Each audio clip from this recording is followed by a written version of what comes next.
Dylan Mulvaney. Now, you'll recall that this is the TikTok trans person that got that whole sponsorship kind of thing with Bud Light that led to one of the stupidest controversies of all time, that led to massive amounts of right-wingers refusing to buy Bud Light because a trans person was on a can. That actually wasn't made available to the public, and all the complete nonsense that came out of that. Well, Dylan Mulvaney has now come out saying that they feel Bud Light abandoned them because they didn't stand by her during her entire ordeal dealing with the harassment, the threats, the stalking, and whatnot, and all the other craziness that happens as a result of the situation that we saw. It says Bud Light is transphobic for not doing it because they didn't stand by her, so that means they allowed Bud Light fans to be harmful to her. Except the problem is that Bud Light did. As you saw, Bud Light did not apologize for having a trans person on their can or doing a promotional thing with a trans person. They continued to do so and defend doing so, even at losing, I think it was about $900 million. Exactly what is the abandonment here? You see, Dylan Mulvaney has managed to make over $1 million endorsing products like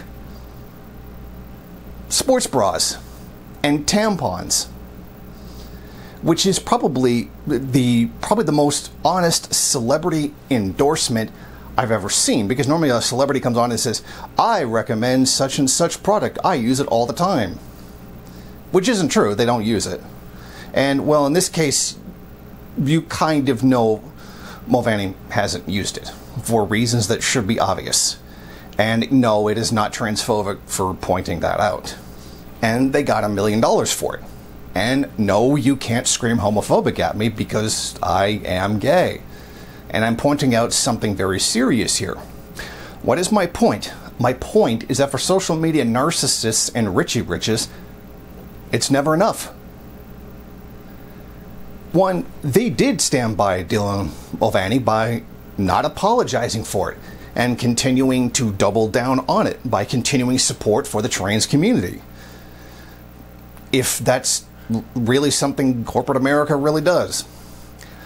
But I digress. And turned around, and Dylan Mulvaney has made over $1 million for essentially nothing. Endorsing a product isn't actually working.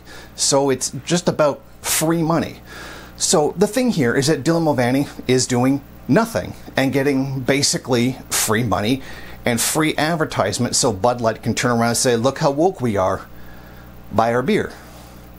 And all of that just seems to not be enough for Mulvaney. Why? Because privileged Richy rich. It's never enough. Give me more money. Give me more sponsorships. And if you don't, I'll accuse you of being transphobic. That is not something trans people do. That is something a goddamn social media narcissist would do. That is something a Richy rich who just doesn't have enough money would do. And that is the point. Thank you for watching. If you like this program, then please head over to my Patreon page and set up a monthly donation. It's your donations that keep this program running. Also, if you would like, please rate, comment, subscribe, and share in various social media.